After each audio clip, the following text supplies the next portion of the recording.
The Tylaxian warship materialized in Earth's orbit without warning, its massive silhouette blotting out the sun over the North American continent. Commander Varric Dole stood on the bridge, mandibles clicking with anticipation as he surveyed the primitive blue planet. "Pathetic," he remarked to his second-in-command, Officer Nylara. "Their electromagnetic chatter suggests they've barely mastered basic spaceflight.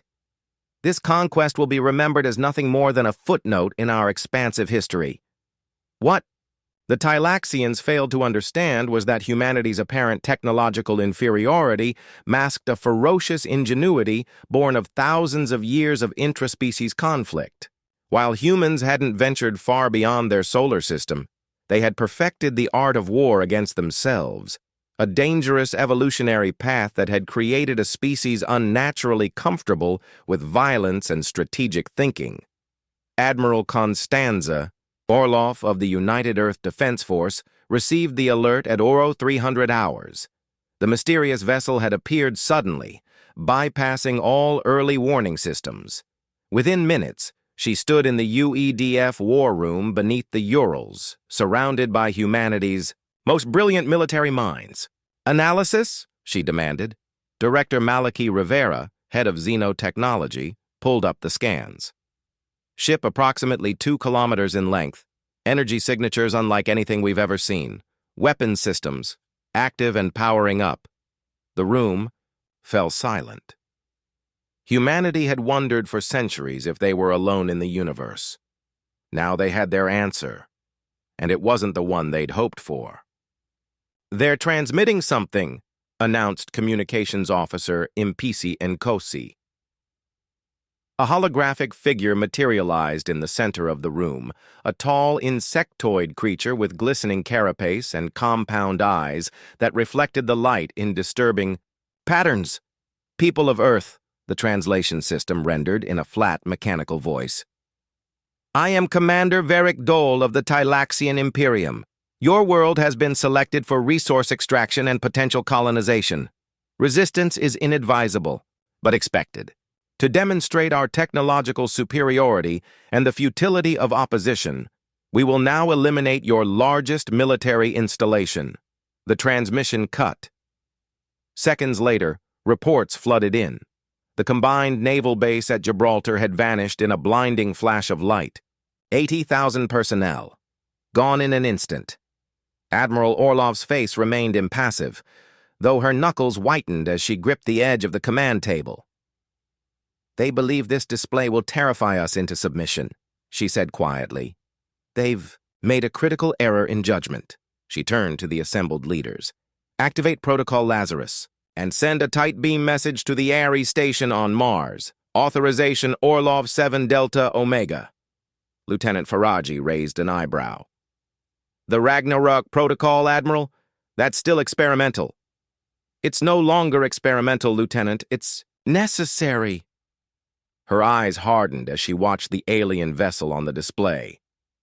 "They chose to make an example. Now we must do the same." Across Earth's militaries, long-dormant weapons systems awakened. In underground bunkers and submarine depths, commanders received their orders with grim determination. On the Ares station orbiting Mars, Director Eliseo Kapoor opened a vault that hadn't been accessed in 15 years, entering a sequence known to only 5 humans in existence.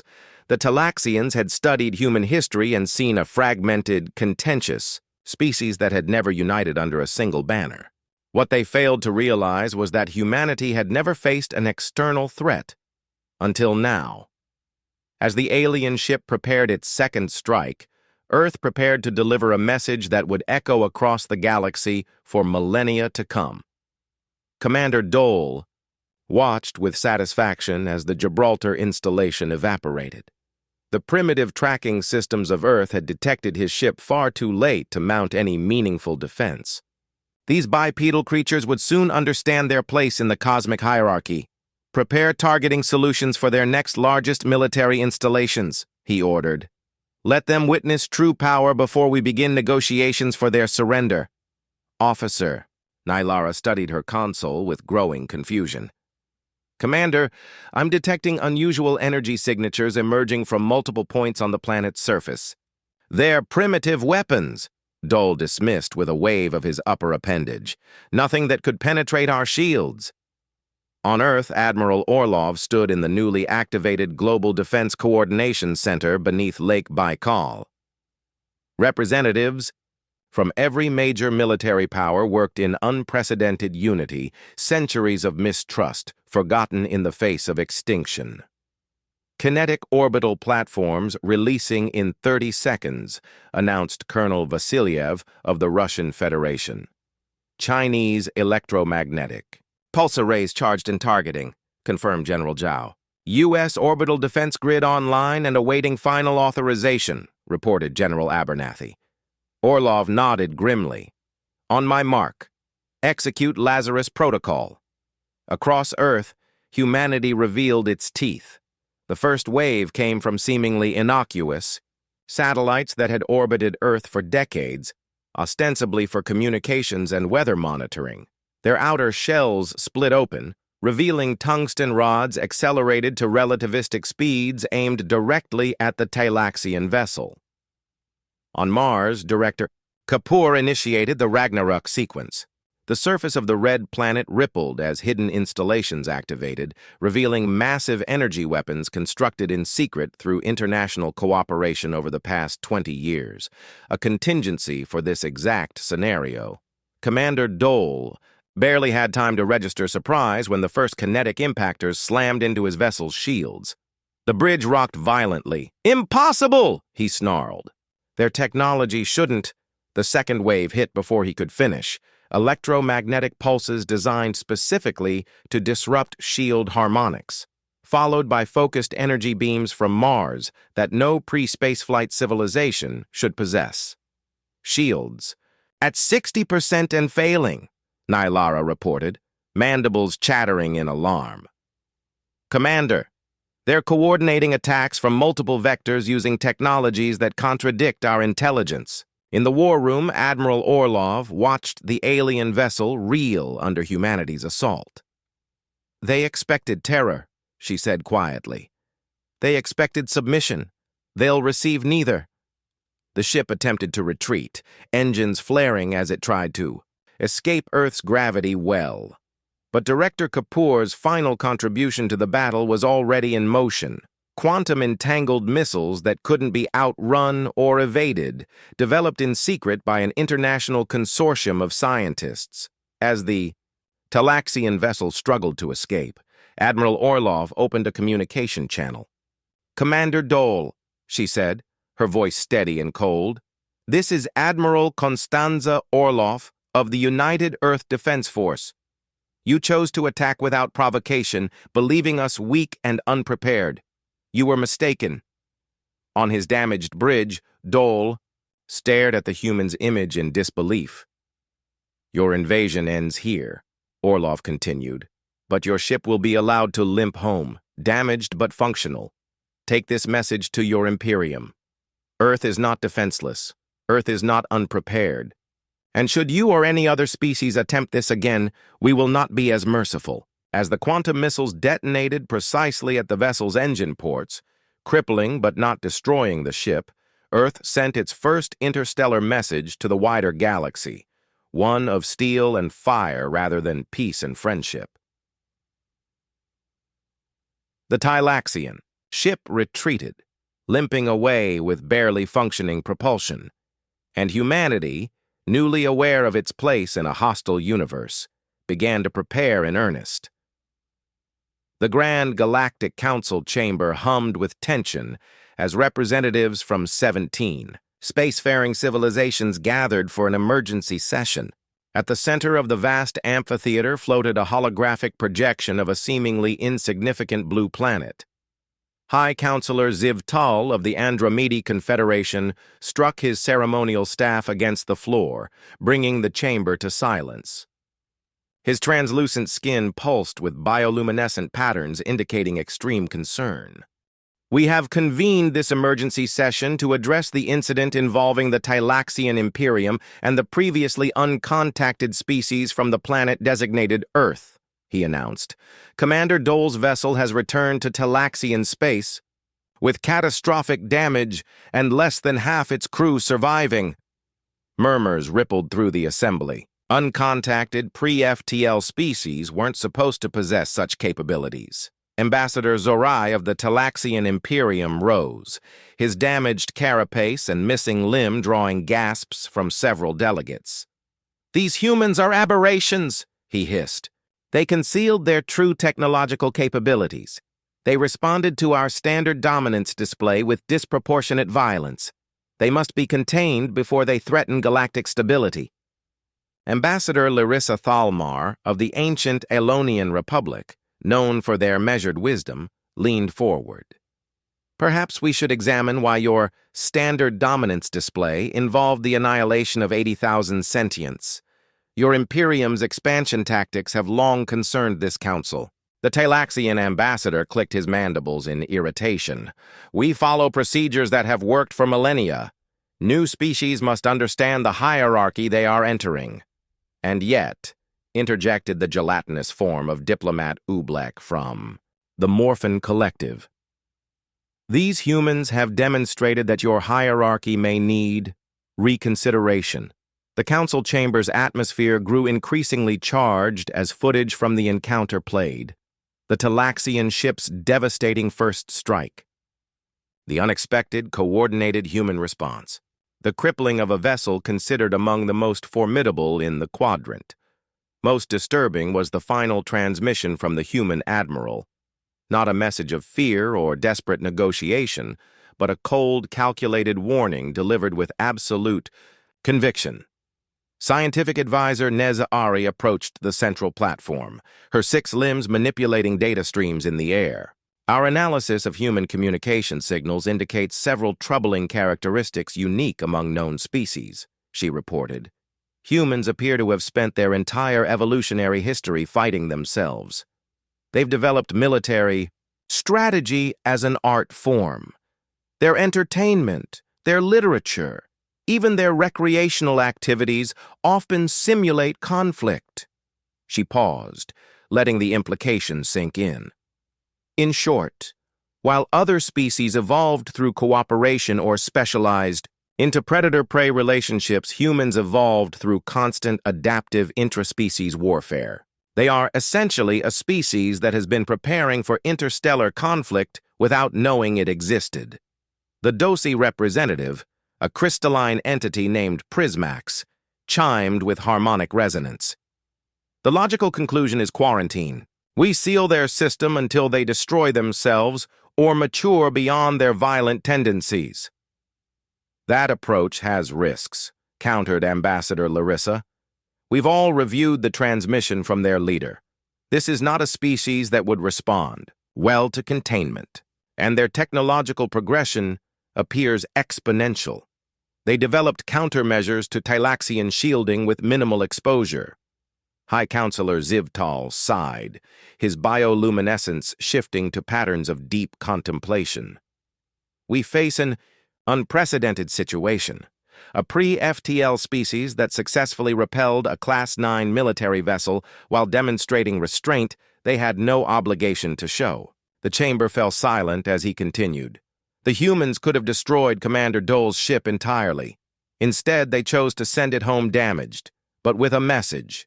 This indicates strategic thinking beyond mere reactive violence." Ambassador Zorai slammed his remaining limbs on the console. "The Imperium demands punitive action. We cannot allow this insult to stand."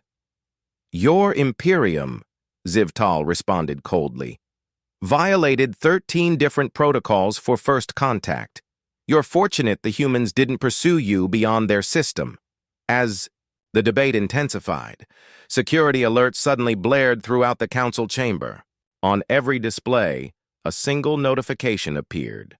An unauthorized transmission was being broadcast directly into the council's supposedly impenetrable communications network. The central hologram shifted, and a human figure appeared.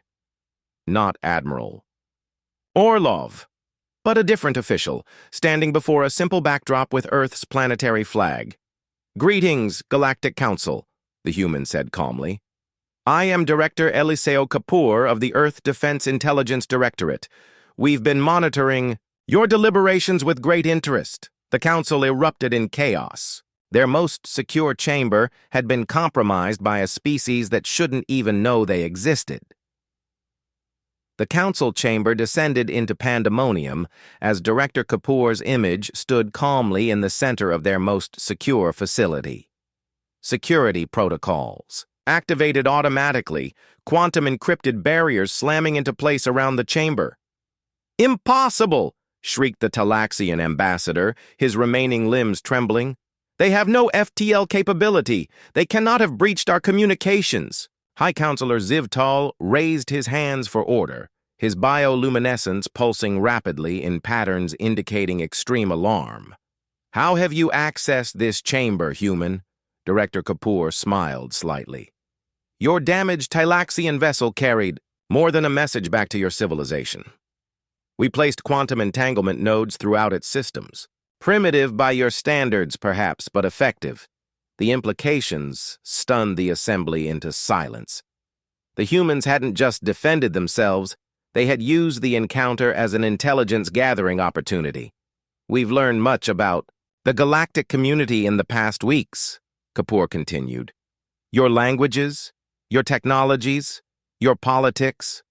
Most importantly, we've learned that the Talaxian attack was not sanctioned by your council, but rather an independent action by an expansionist faction. Ambassador Zorai's compound eyes darted nervously as attention shifted to him.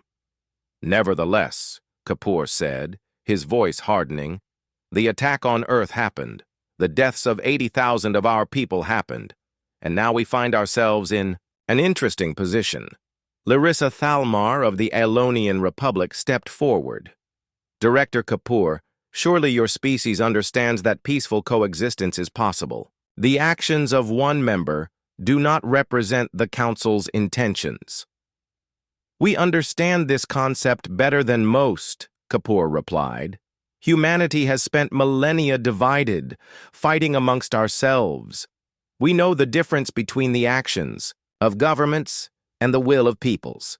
He gestured, and the hologram expanded to show Earth's orbital defenses, now significantly expanded beyond what had repelled the Talaxian ship. New installations circled their planet and Mars, while fleets of vessels previously hidden in asteroid fields revealed themselves.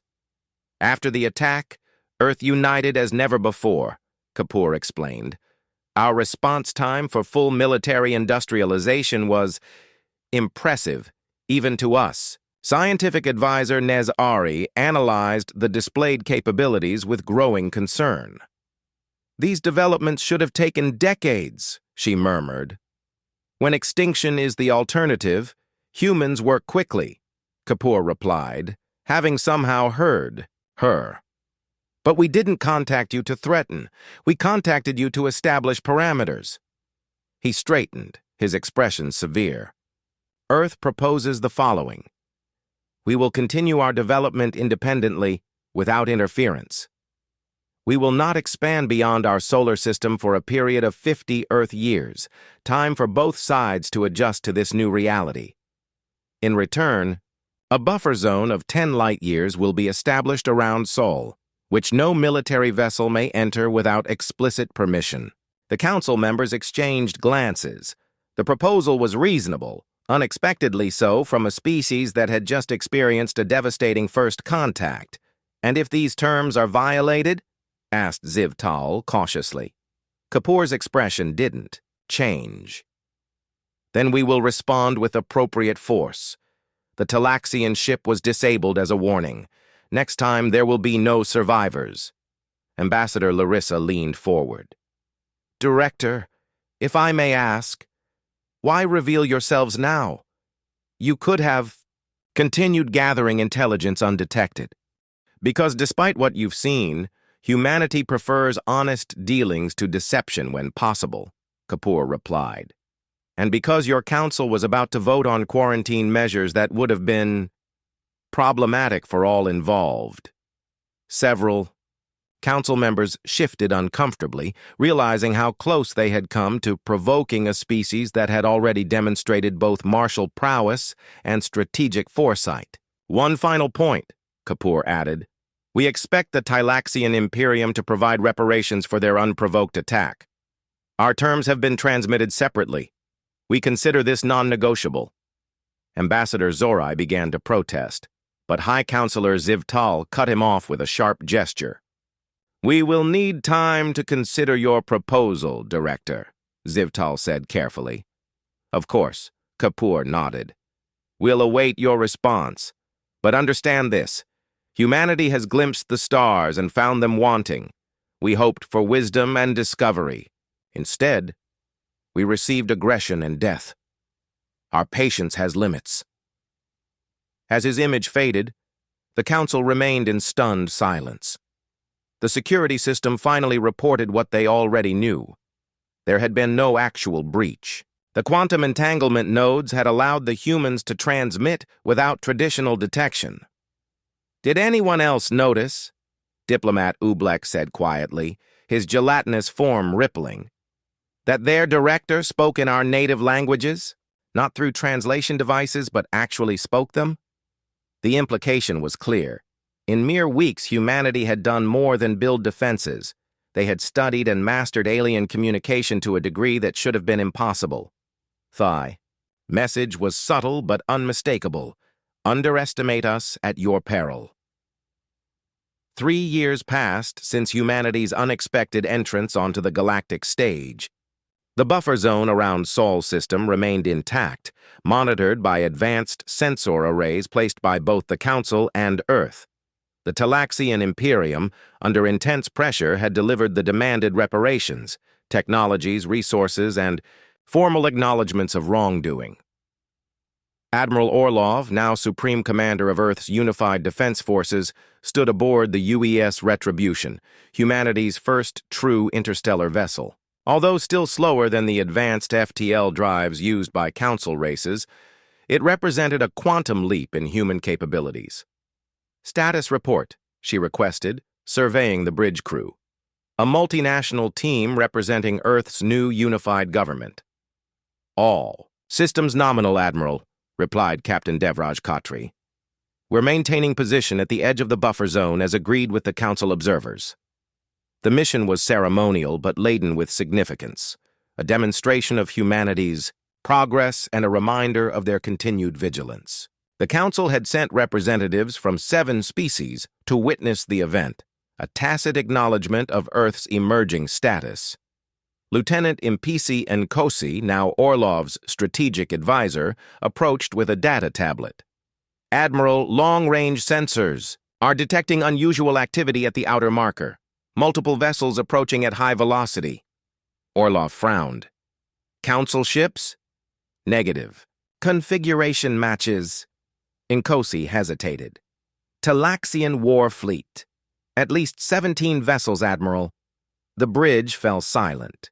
Since the incident, the Tylaxian Imperium had publicly complied with all sanctions, though intelligence suggested internal power struggles between factions. "Open a channel to the Council observation post," Orlov ordered calmly. The holographic form of Larissa Thalmar, now serving as the Council's primary ambassador to humanity, appeared. Her expression revealed she was already aware of the developing situation. "Admiral Orlov, we're tracking the Tylaxian fleet. They've refused all communication attempts and disabled their identification transponders. A rogue element within there." "Military?" Orlov suggested. "Possibly," Larissa replied. "Or a calculated move with plausible deniability. Either way, they'll reach the buffer zone in approximately 20 minutes. Orlov nodded grimly. "Then humanity will enforce the agreement." She turned to her communications officer. "Transmit activation codes to all defensive platforms and send a tight beam message to Earth. Protocol Thunderbolt is now active." Throughout the Sol system, previously dormant defense systems awakened. The exponential growth of human military technology, accelerated by both the existential threat and carefully selected technological trades with friendly council species had transformed Earth's defensive capabilities. As the Talaxian fleet approached, a single vessel detached from their formation and accelerated ahead of the others, broadcasting, "On all frequencies, this is Commander Vex Dole of the Talaxian Imperial warship Vengeance," came the transmission. "Brother of Varric Dole, who you murdered. The weak leadership of our Imperium may bow to primitives, but true Talaxians never will. Your species will be eradicated as an example to all." Orlov's expression remained impassive, though inwardly she noted the predictability of revenge as motivation. "Commander Dole, this is Admiral Constanza Orlov of Earth. Your fleet is approaching a restricted zone in violation of treaties signed by your government. Reverse course immediately." "We recognize no such restrictions," Dole replied. "Prepare to—" His transmission cut off abruptly as the lead Talaxian vessel suddenly exploded in a brilliant flash of light. On the Retribution's bridge, all eyes turned to Admiral Orlov, who had not given any order to fire. "That wasn't us," Captain Khatri confirmed, checking tactical displays. From behind the remaining Talaxian fleet, massive ships appeared, dwarfing even the largest council vessels. Their design was unlike anything humans had seen before. Organic curves blended with crystalline structures that seemed to phase in and out of normal space. "Admiral," Lieutenant Nkosi reported, "we're receiving a transmission from the new arrivals. They're identifying themselves as the Preservers." Ambassador Larissa's hologram flickered as she turned away, speaking urgently to someone off-screen.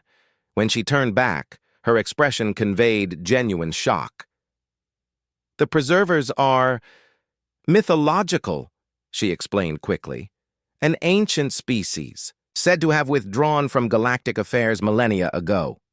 They were thought to be extinct or evolved beyond physical form." A new hologram materialized on the Retribution's bridge. A towering figure with features that seemed to shift between humanoid and something entirely alien, as if physical form was merely a courtesy extended to lesser beings. "We have watched," the entity said, its voice resonating on multiple harmonics simultaneously. "We have observed the Talaxian aggression. We have witnessed humanity's measured response. The remaining Talaxian ships attempted to scatter, but froze in space as if caught in invisible stasis fields. For too long, we have allowed the younger races to determine their own path," the Preserver continued. "But when the strong prey upon the emerging without consequence, balance must be restored." Admiral Orlov stepped forward. "We appreciate your intervention, but Earth can defend itself." "Yes," the entity agreed, a hint of something like amusement in its multitonal voice. "That is precisely why we have revealed ourselves, Admiral Orlov.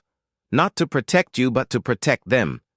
The entity gestured toward the frozen Talaxian fleet, then toward the Council observation vessels. Humanity developed in isolation, tempered by internal conflict rather than external guidance. You created in decades what took others centuries. Your potential is concerning." Orlov raised an eyebrow. "Are we being threatened?" "No," the Preserver replied. "You are being recognized. The galaxy has grown complacent. Species like the Talaxians believe might grants right. The Council believes bureaucracy ensures peace. The entity's form shifted, becoming more distinctly humanoid. You, however, have demonstrated both strength and restraint. You disabled rather than destroyed. You negotiated rather than conquered. These are the traits we have waited for." As the Retribution's crew and the Council representatives watched in astonishment, the Preserver delivered its final message, one that would reshape galactic politics forever. "The quarantine around your system is now lifted. The status of humanity is elevated from emergent species to guardian aspirant. The Talaxian leadership will face justice for their violations." Ambassador Larissa found her voice. "By what authority do you make these proclamations?" The entity's response was simple. By the authority of those who seeded the stars when your ancestors were still primordial soup, Ambassador. The age of unchecked expansion and exploitation ends today. With that declaration, a new era of galactic politics began, one in which humanity would play a far different role than anyone, including humans themselves, had anticipated. 1 decade after the Preserver intervention, Earth had transformed from an isolated world into the unlikely fulcrum of a galactic power shift. The massive lighthouse station orbited at Earth's L5 point, serving as both humanity's gateway to the stars and the new headquarters of the reformed Galactic Council. Admiral Orlov, now gray-haired but no less formidable, stood in the station's panoramic observation deck alongside representatives from 23 spacefaring civilizations. Below them, Earth gleamed blue and white against the blackness of space. "It still surprises me," remarked Larissa Thalmar, now High Counselor after Zivtal's retirement. "Of all the species in the galaxy, the Preservers chose humans as their instruments." "Not instruments," Orlov corrected. "Partners. There's a difference." The distinction was important. In the years following the confrontation with the Tylaxian fleet, the Preservers had revealed more of their motivations. They had not withdrawn from galactic affairs due to transcendence or extinction, but through deliberate choice, waiting for a species with the right combination of traits to emerge. Humanity's unique evolutionary path, developing advanced intelligence while retaining aggressive survival instincts, yet tempering that aggression with empathy and reason, had created something the galaxy had never seen before. "The Reformation Summit begins in 30 minutes, Director Kapoor announced, approaching the group. Now serving as Earth's principal diplomat, he had aged visibly under the burden of reshaping galactic civilization. "The Tylaxian delegation has arrived, including their new chancellor," Orlov nodded. After the failed attack, the Tylaxian Imperium had undergone a revolution, with moderates overthrowing the militarist faction. Their new government had embraced reforms with surprising enthusiasm. "And the Preservers?" Larissa asked. "They'll observe but not participate," Kapoor replied. "As always." The Preservers had made their position clear. They would provide guidance and intervention when absolutely necessary, but the day-to-day governance of galactic affairs would remain with the younger races, with humanity serving as mediators due to their unique perspective. As they made their way to the Grand Assembly Chamber, they passed through corridors where humans worked alongside aliens from across the galaxy. What had begun as an awkward alliance of necessity had evolved into genuine cooperation. The chamber itself was a marvel of collaborative engineering. Elonian crystalline acoustic architecture combined with human-designed adaptive environments allowed representatives of wildly different biological needs to coexist comfortably. Chancellor Ix Valen of the reformed Tylaxian Commonwealth approached Admiral Orlov before the session began. Unlike his predecessors, his posture was not aggressive, but deferential. "Admiral Orlov," he greeted, mandibles moving in the Tylaxian gesture of respect. "My people once again express our deepest regrets for the actions that began our relationship."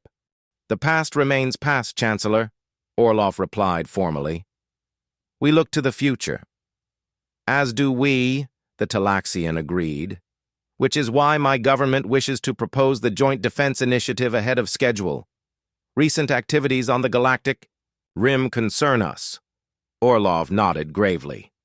Reports of unknown entities testing borders at the edge of known space had been increasing. Some believed they might be scouts for a previously unknown hostile civilization. As the summit began, High Counselor Larissa called for order. Representatives from civilizations that had been enemies for millennia now sat side by side, united by a new understanding of their place in the cosmic order. "We convene this Reformation Summit to address 3 primary agenda items," Larissa announced. "First, the proposed Joint Defense Initiative to secure our borders against potential external threats." Second, the final ratification of the Sapient Rights Accord, guaranteeing basic protections to all sentient beings, regardless of origin. And third, the expansion of the Uplift program to assist pre-spaceflight civilizations in peaceful development. As discussions proceeded, Admiral Orlov found herself reflecting on the irony of their situation. Humanity had prepared for war for thousands of years, only to find their true value lay in preventing it. Their unique psychology, formed through conflict, yet capable of transcending it, had made them ideal mediators in a galaxy of ancient grudges and misunderstandings. Near the end of the session, a message arrived for Orlov. A preserver envoy requested her presence in the private communication chamber. Such direct contact was rare. The ancient beings preferred to work through intermediaries when possible. The preserver who awaited her appeared in its now familiar semi-humanoid form.